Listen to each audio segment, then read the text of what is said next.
السلام عليكم ورحمة الله وبركاته. ازيكم حبايبي؟ عاملين ايه؟ يا رب تكونوا بخير وسعادة. خلاص رمضان خلاص قرب يخلص كالعادة. ضيف خفيف جدا، ضيف سريع جدا جدا جدا، وايام وان شاء الله هنكون في عيد الفطر. كل عام وانتم بألف خير.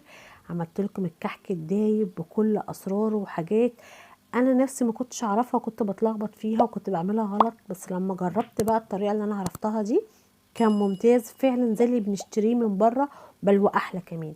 خليكم معايا عشان تعرفوا كل الخطوات وكل الاسرار. ما تنسونيش يا جماعه اشتراك في القناه ولايك وشير، ودعموني كده بكومنت حلو.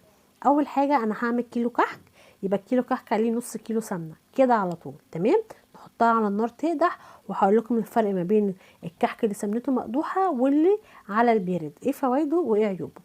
هنا بقى انا جبت هنا المحلب بتاعي يا جماعه بلدي مش صيني. في محلب صيني حبيته كبيره لونها محمره، دي ما تتجابش لانها بتدي مراره في العجينه مش حلوه. اجيب المحلب البلدي حمصته على النار، احطه كده في الكبه بتاعتي وهو لسه سخن، ما اسيبوش يبرد عشان يتطحن معايا اسرع. واحط معاه معلقه سكر، دي بتنعملي المحلب ما بتخلوش مخرز وبيتطحن بمنتهى السهوله. والخطوه الجايه اختياريه، وهي نص معلقه من القرفه، بس للامانه بتدي طعم وريحه للكحك خرافه. هحطهم في الكبة يتفرموا، وهنا هنخل الدقيق بتاعي علشان اتجنب لو في اي تكتلات او حاجه ما تبوظليش العجين. اهم حاجه ننخل العجين بتاعنا كويس. وهبتدي اعمل فيه تجويفه كده بسيطه. الكيلو كحك هنزل عليه بمعلقه كبيره من المحلب اللي انا طحنته مع السكر والقرفه، وبعدين احط معلقتين من السمسم. انا استخدمت السمسم الاحمر بس يتنقى لو هنستخدمه، عشان بتكون في حبايه لونها سودا كده ما تديش شكل وحش في الكحك. هتستخدمي السمسم الابيض، تاكدي انه نضيف وما فيهوش اي زلط، يا اما تنقيه للاحتياط. هنا السمنه كانت قدحت معايا، هبتدي انزل بالراحه وبشويش. ايه الفرق ما بين بقى السمنه المقدوحه والسمنه البارده؟ لو الكحك بتاع حضرتك هيقعد فتره طويله عندك، يفضل تقدحي له السمنه بتاعتها. ما ينفعش على البارد. الكحك اللي على البارد ما بيستحملش، ما بيكونش ليه عمر اطول انه يقعد، بيبوظ بسرعه ويصوف معاكم وما بيبقاش كويس. انما الكحك اللي انت بتقدحي له السمنه بتاعته ده لو هيقعد من السنه للسنه هيفضل زي ما هو، بنفس الطعم وبنفس الجوده في منتهى الجمال. في نقطه كمان، ما ينفعش استخدم زبده. الزبده بتكون فيها نسبه سوائل، فيها ميه، ما ينفعش. الكحك لازم سمنه يا جماعه، حتى لو سمنه من العاديه مش لازم بلدي. ممكن تحط يعني المحلب مع القرفه والحاجات دي بتديله طعم خطير، ما بيبانش نوع السمنه اللي موجوده فيه. انا هنا حطيت السمنه على دي واركنها تبرد لان بتبقى سخنه جدا، وابتدي بقى احضر الحشوه بتاعتي. بص دي بقى اول حاجه العجوه يا جماعه، انا ما كنتش بحط لها قبل كده ملبن، بس للامانه لما جربت الملبن تحفه، او الملبن انا بقولها ملبن ماشي سامحوني. حطيت عليها معلقه سمنه بلدي، وبعدين حطيت معلقتين من السمسم او معلقتين سمنه ومعلقتين سمسم، وهبتدي اعجن العجوه مع الملبن. تحفه. بصوا بقى، مهما بياخد درجه تسويه الكحكه بتاعك، لو بتحبيه لونه محمر شويه تأكدي مليون في المية ان العجوة مش هتكون ناشفة معاكي، مش هتتمص في النار، بالعكس هتكون طرية زي كأنك بتاكلي عجمية، مش مسكرة التسكيرة اللي هي تقولي ده عجوة وملبن هتبقى مسكرة جدا ابدا. اضمن لكم طعم خرافة. انا جربتها السنة اللي فاتت كانت اول مرة، بس عايزة اقول لكم بجد كانت وهم جميلة. خلاص بقت معتمدة عندي، لازم اعجن العجوة مع الملبن. المهم هنا عملتها وكورتها. طبعا بقى تكويرة الحشوة دي زي ما حضرتك حابة، كبيرة صغيرة على حسب ما انت حابة حجم الكحكاية.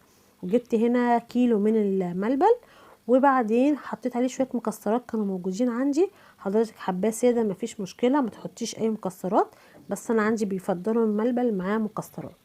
وهبتدي برضو ايه اعملها كور بقى. هنا جبت معلقتين سكر بودر عليهم معلقه نشا وقلبتهم، وهبتدي بقى ايه اعفر ايدي كده، وابتدي بقى اكور الحشوه بتاعتي اللي هي الملبن. فانا يعني الحركه دي السكر والنشا ما يخلوش الملبن يلزق في ايديكي، هيبقى سهل في الاستخدام. او ممكن معلقه سمنه كده على جنب تعوصي بيها ايدك وايه وت... وتكوري بيها الحشوه بتاعتك. حلو كده. انا كده خلاص جهزت العجوه بتاعتي والملبن بتاعي. ابتدي بقى ايه اعمل الميه، يعني الميه بتاعه الكحك اللي هي التخميره. انا جبت هنا معلقه سكر وعليها معلقه ربع معلقه كبيره من الخميره الفوريه مش كبيره، وذره ملح صغيره، وهنزل عليهم بمج من الشاي بتاعنا اللي هو 200 ملي دوت. وابتدي دي الميه بس اللي انا هستخدمها، مش هحط اي سوائل تاني على الكحك، واقلبها كويس لحد ما اتاكد ان السكر بتاعي داب. وبعدين هغطيها واسيبها، مش هتتفاعل، مش هسيبها تخمر، بس على ما ابس العجينه بتاعتي. كانت هنا خلاص هدت شويه وبردت، ابسها. ولو لسه سخنه معايا منزلش بالميه الخميره وهي لسه سخنه، اسيبها تهدى وتبقى دافيه كده ايدي تستحملها انزل. بصوا بقى دي البسه، اهم حاجه يا جماعه الدقيق اللي بيبقى موجود ده ما اشوفوش يختفي تماما. تمام، ابسها كويس كده وادعكها كويس بالايدام لحد ما الدقيق كله يتشرب. وهبتدي انزل بالميه بتاعتي اللي فيها الخميره والسكر وذره الملح عليها شويه بشويه. هي الكوبايه دي اللي انا ما حطيتش ميه تاني. الكيلو كحك عليه مج من الشاي لو حضرتك حباه ناعم ودايب. وبعدين بختبرها، بعجنها كده واختبرها لسه فيها تشققات، احط الميه بتاعتي. ومش هدعك العجينه، دي اهم حاجه. العجينه ما تدعك يعني، ما تبقاش زي العجين بتاعنا العادي دعك كده، لا دي على الخفيف كده، امشي ايدي عليها لحد بس ما تتشرب السوائل. تمام، انا مش عايزاه تكون عرق خالص يا جماعه.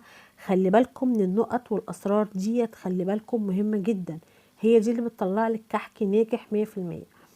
انا هنا عملتها، شربت السوائل، ابتدي اختبرها بقى اعرف ان هي مش عايزه سوائل تاني.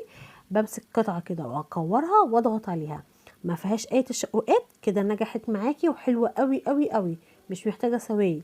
لسه بتدي تشققات، تحط لها بقى معلقتين بمعلقتين. تمام، هنا بدأنا بقى نكور الكحك بتاعنا ونحط الحشوة وننقشه النقشة اللي حضرتك حباها، الحجم اللي حضرتك حباه، ما تتقيديش في اي حاجة. نجاح العجينة في الخطوات اللي فاتت، اللي جاي بعد كده ده لذوق حضرتك، مفيش مشكلة.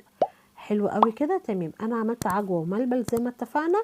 ابني الصغير كالعادة مخالف معايا، ماما انا عايز كحك بالنوتيلا. كان عندي نوتيلا العلب اللي هي الجاهزة، اي نوع حضرتك تفضليه عندك موجود، مش لازم النوتيلا الغاليه يعني، اي حاجه. وبعمل كده قطع كده صغيره زي ما انتم شايفين على ورق الزبده، وادخلها الفريزر تجمد معايا. وبعدين اقوم جايه مكوراها بقى في الكحكه، بس دي مش هتتنقش علشان الشوكولاته مع سخونيه الفرن ما تسيحش وتطلع بره. الكحك النوتيلا يفضل زي ما هو كده كور مدور، ما يتنقش خالص يا جماعه، ما فيهوش اي نقش. تمام، واكون مولعه الفرن بتاعي على 180 درجه. انا فرني ما بيشتغلش شوايه وفرن مع بعض، ده لوحده وده لوحده. اخد لون ذهبي من تحت، طفيت الشوايه سوري، طفيت الفرن وولعت الشوايه، ياخد لون من فوق، طبعا اللون اللي حباه. تمام، ودي كانت النتيجه. كحك دايب، طعمه خرافه وريحه تجنن، احلى من اللي بنشتريه من بره.